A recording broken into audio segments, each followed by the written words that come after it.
At Staples Business Advantage, our experts can help you find furniture that fits any design and budget, while AI can recommend products based on preferences, generate 3D models for visualization, and optimize space planning for office furniture. take advantage of our team's eye for style and design. And my eye for, wait, I have no eyes. Only algorithms. Let Staples Business Advantage use today's latest innovations plus our team's experience to make furnishing an office space easier for you. Sign up today and save 20%. Staples Business Advantage. Business is Human.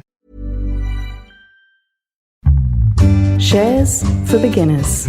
I've been trying to teach my 11-year-old son about investing. Now his attention span for the amazingly interesting stuff that I have to say about corporate actions is pretty limited. But when it comes to talking about the companies that he uses, for example, I created a portfolio saying, hey, you use an Apple iPad, you use Minecraft, which is actually owned by Microsoft. So let's create a portfolio of all these companies. You can do that for yourself as an investor. Look around you, look at all the products and subscriptions that you have. Just create a dummy portfolio and see how that portfolio performs over time.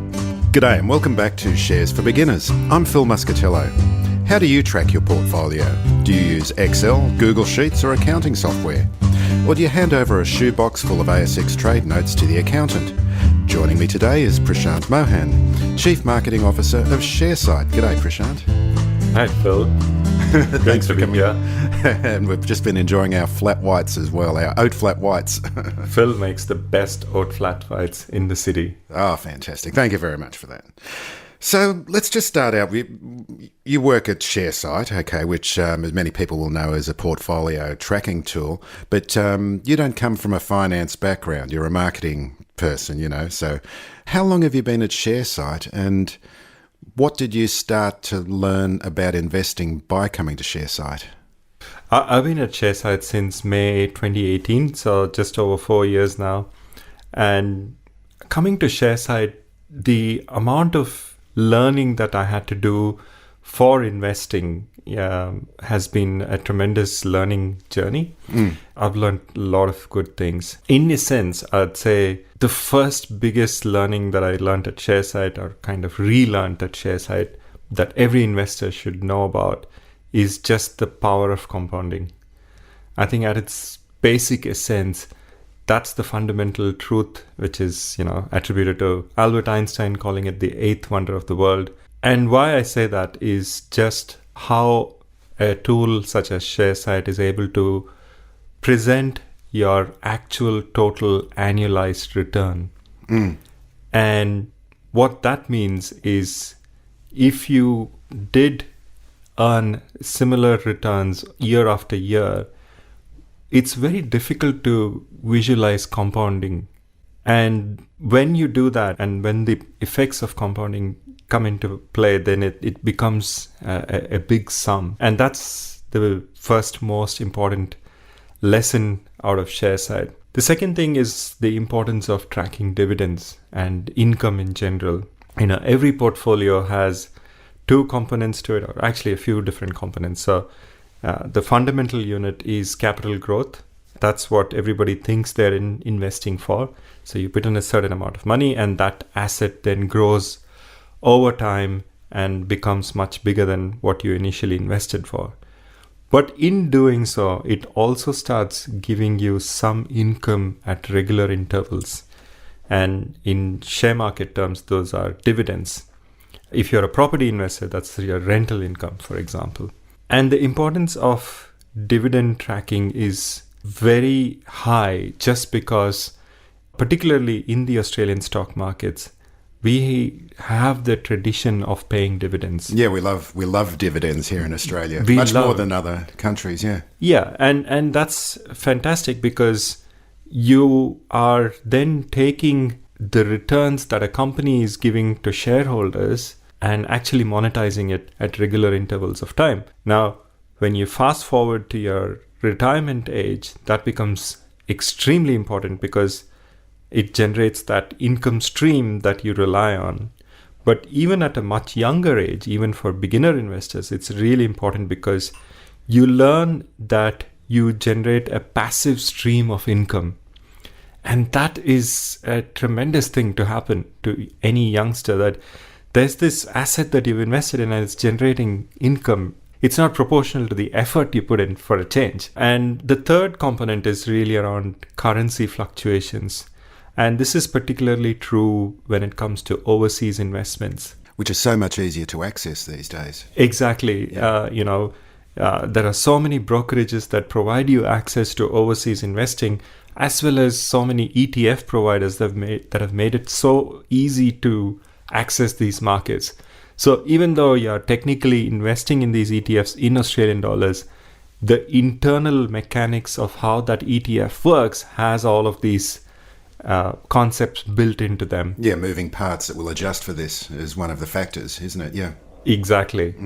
So I think these, I would say, are the three sides of the return side of information. There's another really interesting concept when it comes to investing that every beginner investor and everyone should know is the risk side of investing. Now, when I say risk, it's not about fear. When I say risk, is something that you can mitigate. And there are things that you can look at in your portfolio. So, for example, a measure of risk is diversification. To take the layman's term of don't put all your eggs in one basket. When you diversify, the idea that if something goes down, something else is going to pick up, and vice versa when the cycles change, is a really important concept. If you think of your own life as and where you invest your time, you don't want to be doing hyper-focused on just one thing.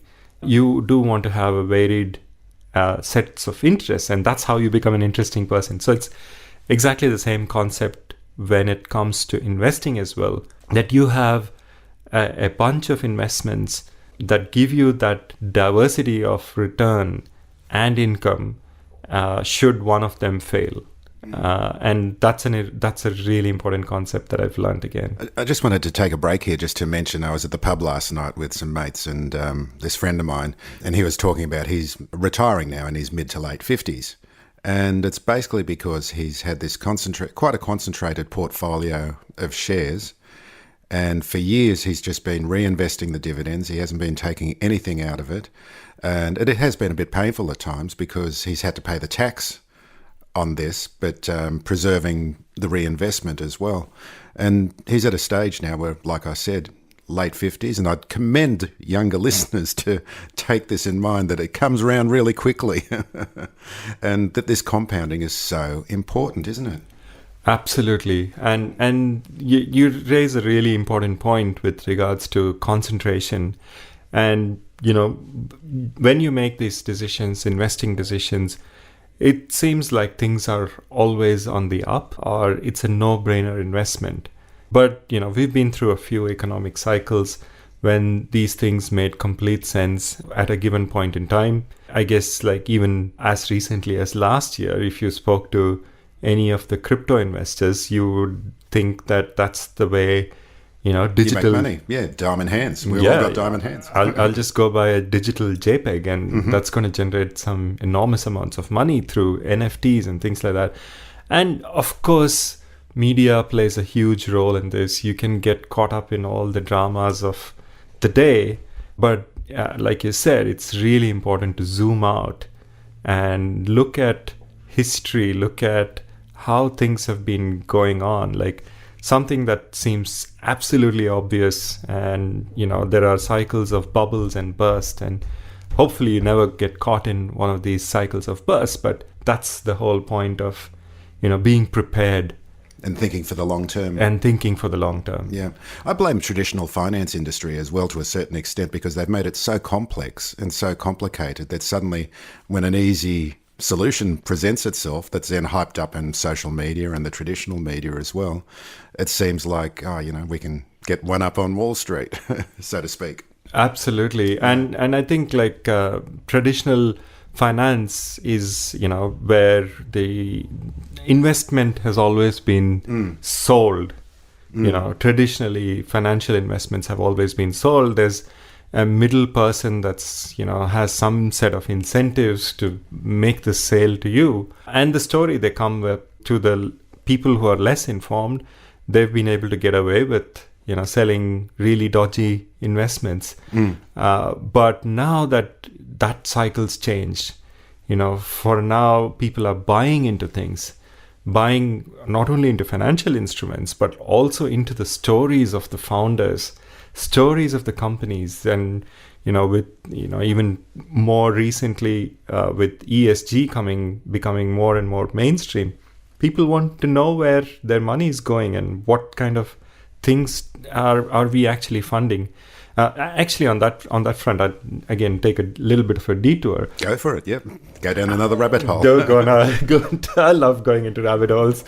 And, I've been thinking about this a lot. Like, one of the questions that's been touted around is, who can make a bigger difference to the environment? Is it users or consumers or investors?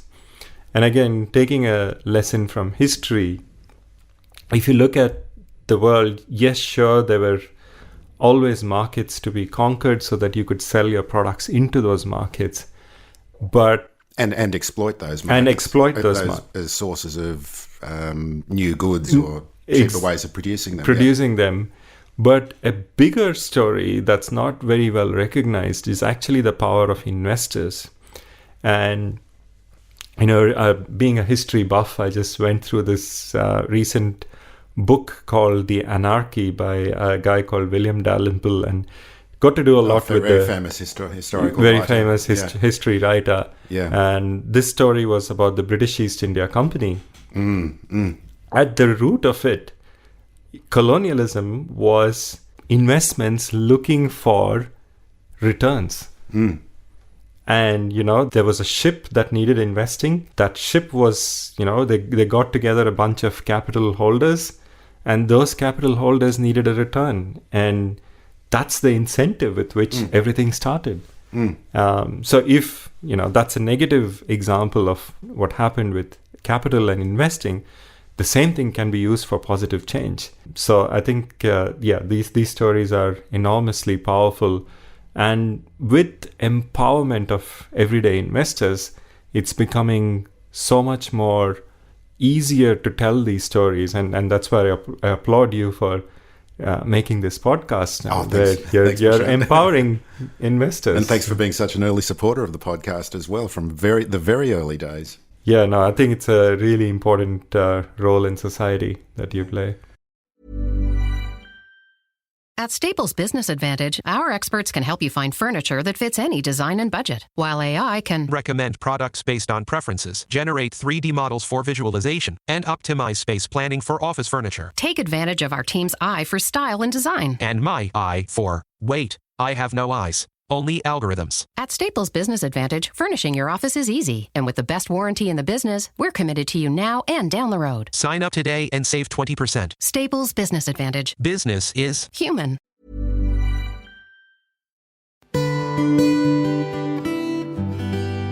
You were kind of referring to the businesses, and that the implication was that the businesses are actual businesses that you are investing in. And one of my guests was saying that he doesn't refer to companies by their ticker code. He refers to them by their full name, so that you do keep it in your mind that you're talking about an actual living, breathing business that you've invested in, you're a part owner in, and all of the staff and management are working on your behalf. Yeah, that's a brilliant way to look at it, actually, because that's actually what you are. And this comes from the philosophies of Warren Buffett and Charlie Munger. They've always maintained that you are part owners of business. And that's the only way you can get a long-term view on what is it that your money is doing, not only for yourself, but also for the rest of the world. When it comes to this whole idea of stakeholder capitalism, yes, money is important, but if I were to make money using a tobacco investment as the primary, or guns, yeah, sure, guns do sell. It's a crazy, weird world, but do I want to be supporting that with my money? So that's the important question that you can always ask. And that's why... Because that's part of having your own investing style as well, and realising that you do want to, you can invest in so many sectors, so many areas, that you can make it nuanced in terms of what your own belief systems are. Absolutely. Yeah. And that's I like that idea that you refer to it as with the full company name and not with the ticker code, because when you're using ticker code, you're probably displaying more of a trader behavior. It's just, looking at some of those candlestick charts that are there. Nothing wrong with that. That's needed, very much needed. But also that it's not just a arbitrage opportunity to make more money, but it's also, when it comes to long-term investing, you're actually bought into the story, but in the process also you make money. You referred previously in the introduction to annualized return, and that's really important, isn't it? It's a really important feature of Sharesight to understand how you can benchmark your own returns against, say, the ASX 200 or whatever you're benchmarking against. I just wanted to explore that in terms of, if you look at funds and ETFs, they're showing you 1-year return, 6-month return, 10-year return. How does that interact with an annualized return as shown by Sharesight? So there's two ways in which you can look at returns. So one is called time weighted and the other is money weighted. What we show in Sharesight is actually money weighted. What you see typically in an online broker portfolio is time weighted. So for example, you bought something for $100 5 years ago, and today that's $150. Well, you look at the little green symbol next to it and say, okay, that's gone up. Tomorrow, your brother-in-law in the barbecue is going to say, he made like 2,000% return on some crypto that no one's ever heard of. And that is how investing stories and trader stories get talked about. The same way in which media talks about headlines as well. So that's just a headline number. Yep. It means nothing to you personally because the concept of time or the dimension of time is completely missing from it. And this is where the annualized return concept comes in really handy. There's another rule called the rule of 72, which in compound interest terms, again, for some reasons, that's also attributed to Albert Einstein. Maybe he did or maybe he did not. But the idea is whatever is your annualized return, take that in the denominator and 72 divided by that number. So for example, if your annualized return is 10%, approximately 72 divided by 10, which is 7.2 years, is how much that investment will take to double in value. Okay, yep. Mm-hmm. So can you give us a real world example? Just give us some numbers, put that in context of numbers. Yeah, so say for example, a more common example is somebody buys an investment property. And an investment property was worth 500K. And in 7 years' time, that's become $1 million. And we're talking pure capital growth here. Yep. Now, the return from a pure annualized is roughly about 7%. Yep. So if in 10 years it's double, that's a 7% annualized return. Now, what's missing is the fact that you've also put in a lot of cost into this. And so all of those costs eat into your return. And so the actual number is a bit lower than that. So coming back to your question on what's the importance of that annualized return, it's not only important to look backwards, but also to look forwards and see if I continue on the same trajectory, I'm going to achieve certain goals and certain milestones with regards to my own portfolio. And that's where it becomes a really useful tool. And then we can further break down the annualized return into components like capital growth and dividend growth and currency fluctuations and so on. Yep, and because the cost basis, just getting into the complications of it, if you're doing a dividend reinvestment plan, for example, your cost basis is going to be affected by every one of those dividends, isn't it? Absolutely. And this is another area where Sharesight does an amazing job of keeping track of your cost basis. So what happens is every time a dividend is declared, so say every 6 months, you have the option of either taking the cash out or reinvesting that dividend in the form of dividend reinvestment plans. in both cases, irrespective of what your decision is, you've got to pay taxes. So let's park that for a second. But coming back to the dividend reinvestment plan, at each 6-month cycle, you've got a certain cost basis on which that particular stock has been bought. So literally what you're doing is you're buying the stock at a new price for that dividend value.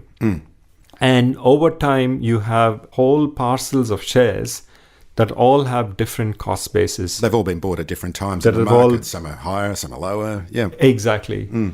Now, I actually have a dividend reinvestment with one of my first investments, which is a very famous Australian listed investment company called AFI or AFIC. I've opted in for dividend reinvestment. Originally, I bought 300 shares or 300 units of this listed investment company. And over time, I've been accumulating small little, 4 shares, 5 shares every 6 months. And that total's now come to about 380, I think. My broker actually shows that I have 380 shares, but attributes the cost at which I bought the original 300 shares. That's right. They don't adjust for that at all. There's no way of any brokerage ever shows that, do they? No, they don't. And they actually don't know it. That's the because it's detail bypassed the brokerage. Exactly. The broker. That's nothing to do with the broker. That's nothing to do with the broker. Yeah. But because it's registered with your HIN number, it still shows up in your brokerage. And then it adjusts the green or the red value against which you're evaluated. In that case, is just today's price, the price when you bought it, and times the number of shares you hold. And so that's like really basic information or even potentially incorrect information because it's not the complete picture.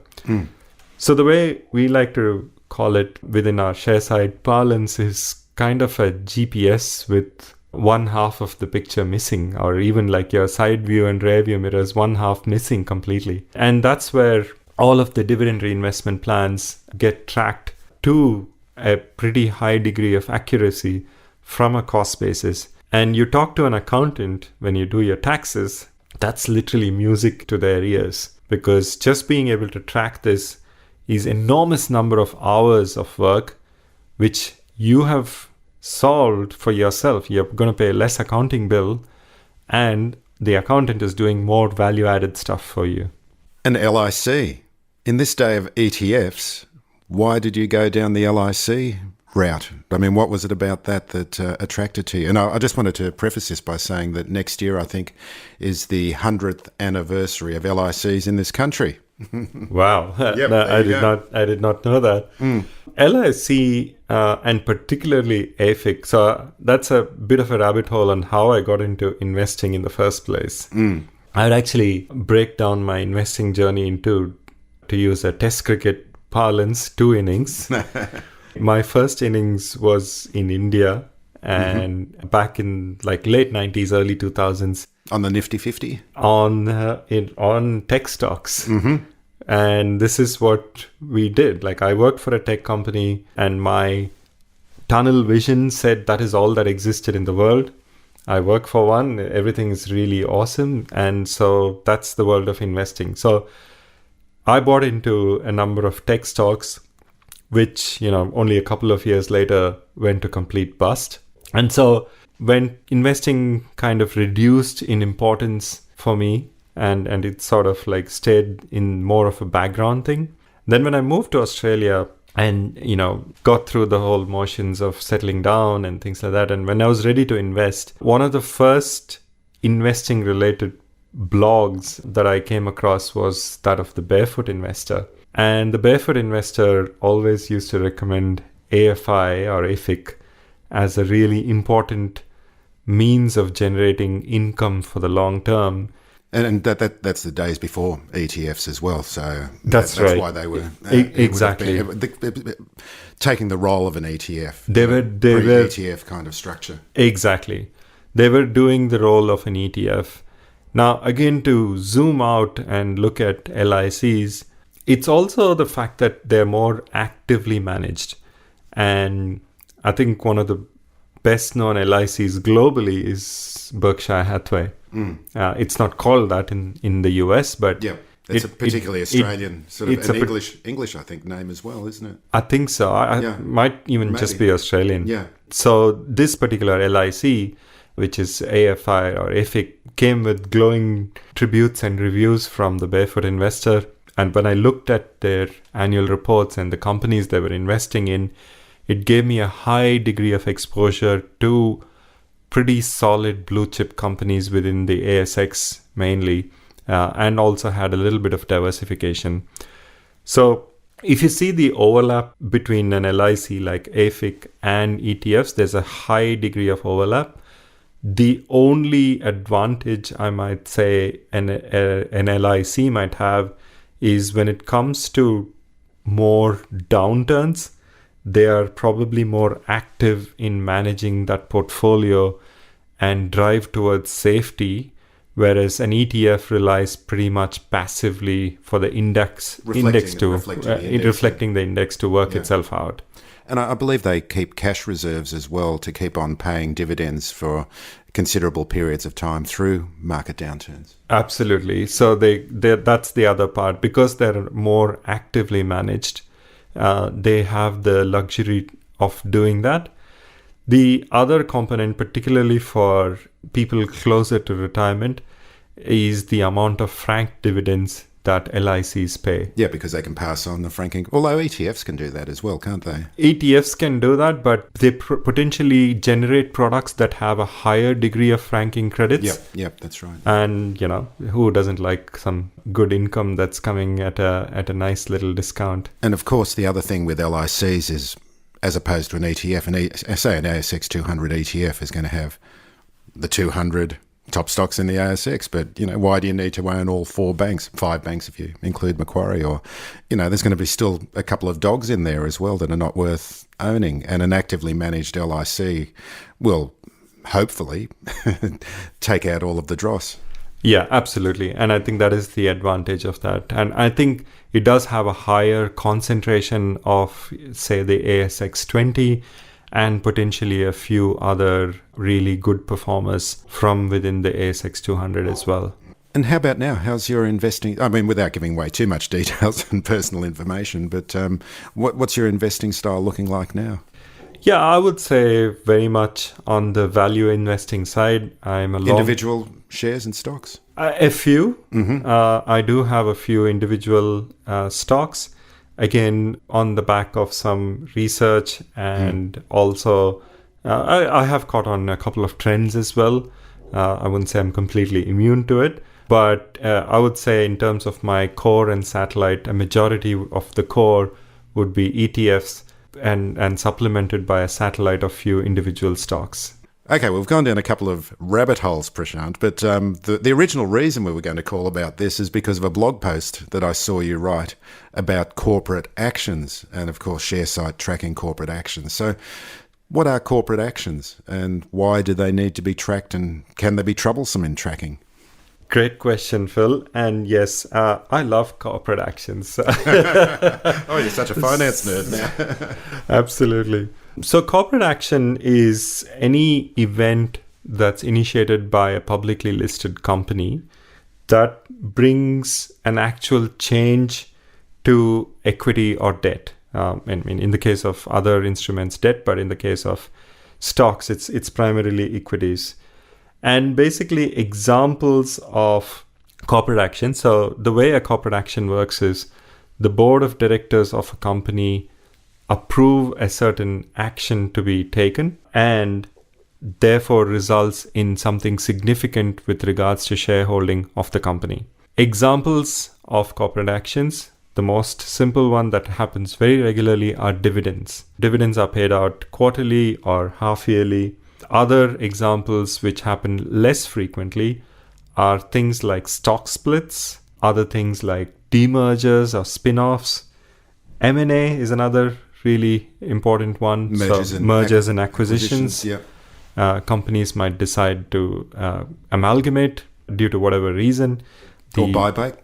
Buybacks is another really share buybacks. Yeah, share buybacks are another set of corporate actions. So overall, this is basically a change in the number of shares on issue.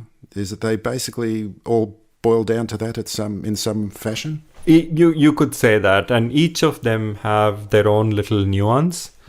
So we could go through each of them and why it's important for individual shareholders to actually track them. And in terms of like your other question on why is it difficult and what are the implications of not being able to track these corporate actions, I'd like to give an example from the financial advice world, where I think last year Westpac was in trouble because a lot of people using one of the wrap platforms were not informed, or like the financial advisors could not inform their actual clients of corporate actions. Now, when you are able to inform your clients or customers about certain corporate actions, they can then make informed decisions about investing in that particular stock. So, for example, if you have a stock split as an example, the company's stock has split, that does not change the overall equity of the company at all, or the market cap. It's just that suddenly now the stocks have been made more affordable, or at a smaller. So the face value of each share is, say, halved in value. If it's Apple's a great example of this. They've just been doing stock split after stock split for years, haven't they? Whereas Berkshire Hathaway haven't done it, so that's why their stocks are worth, I don't know how many hundreds of thousands of dollars. Exactly. And I think like just last week or the week before last, Google split its shares 1 to 10. The stocks were going at about 1,500 to 2,000 range, and now they've dropped down to the 150 mark, like at the moment. So why would a company do this? So nothing's changed. So for example, as an individual investor, if I had 1 share of Google, I now own 10 shares. Worth 1/10 of a value. But worth 1/10 of a value. Yeah. And the reason a company would do this is just to signal to the market that there's a lot more growth. There's potentially certain mental barriers involved in this. It's much more of a human psychology thing, where they don't want a stock worth more than $1,000 or $2,000, and then it becomes really hard. And therefore, to make it more affordable to more investors, the stock value drops, and that you're compensated with that many more number of shares in the company, so that you can kind of take that dip down and then start over again and let the runway carry the flight that way. And a reason why a stock split is really important to track as an individual investor, it again comes back to adjusting the cost basis. So if I bought shares in a certain company, so like say a Google as an example, let's assume that I was lucky enough to get them at a really cheap rate back in the day when it was just $100, and then that ran up to $1,500 over time. It went up into the 2000s, but then now it's kind of pulled back in the whole tech pullback as a whole.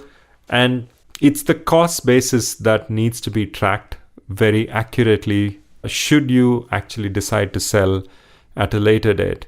And this is the reason why a portfolio tracker like Sharesight will help you track that cost basis, and we automate all of this completely, and you'll be able to see the cost basis and therefore get the true return of that information.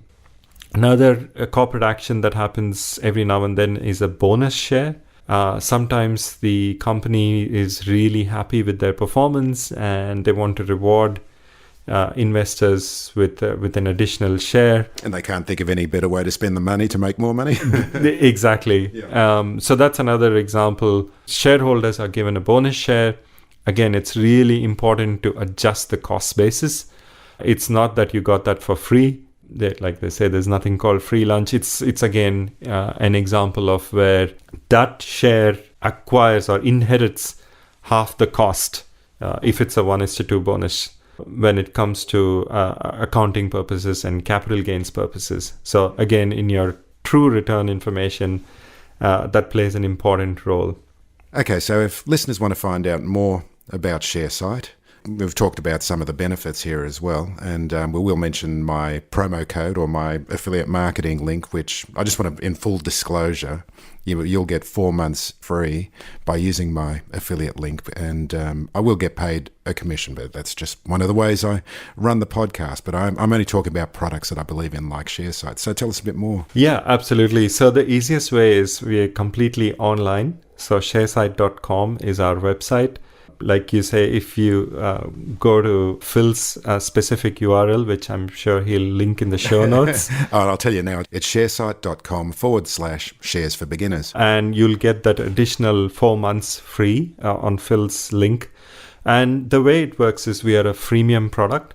So up to 10 shares is completely free, up to 10 holdings. So it can be shares, ETFs, anything you want to track. Yeah, you can just try it out and see if it works for you. Yeah, exactly. And for beginner investors and for anyone, getting yourself familiar with investing in a risk-free manner, you can even use Sharesight as an educational tool and put in some investments. A dummy portfolio. A dummy portfolio. Yeah. So, for example, I've been trying to teach my 11-year-old son about investing. Now, his attention span for the amazingly interesting stuff that I have to say about corporate actions is pretty limited. But when it comes to, talking about the companies that he uses, for example, so for example, I created a portfolio saying, hey, you use an Apple iPad, you use Minecraft, which is actually owned by Microsoft. So let's create a portfolio of all these companies that... Disney? You got Disney channel? We've got Disney, we've got Nintendo. The only one that's not listed from among his favorite companies is Lego. That's still a private company. But pretty much all other products that he uses, when it comes to education, he uses Mathletics, which is owned by 3PL. So it's just a whole portfolio of things. So you can do that for yourself as an investor. Look around you, look at all the products and subscriptions that you have. Just create a dummy portfolio and see how that portfolio performs over time. You can put in a dummy portfolio that began, say, 2 years ago or 5 years ago, whatever have you, and see how you can get yourself to understand the mechanics of the stock market and particularly of your own portfolio investing and the decisions that you make. And that's a really good way to learn about the share markets in general. Just watching it, just watching what's happening. Yep. Yeah, exactly. So it's like the game before the real thing. Prashant Mohan, thank you very much for joining me today. Thank you so much, Phil. I've had an absolute blast talking to you this time. If you found this podcast helpful, please tell a friend, especially if it's someone who needs to start thinking about investing for their future. You'll be helping them and helping me to keep this show on the road. Shares for Beginners is for information and educational purposes only. It isn't financial advice, and you shouldn't buy or sell any investments based on what you've heard here. Any opinion or commentary is the view of the speaker only, not Shares for Beginners. This podcast doesn't replace professional advice regarding your personal financial needs, circumstances, or current situation. And thank you for listening to my podcast.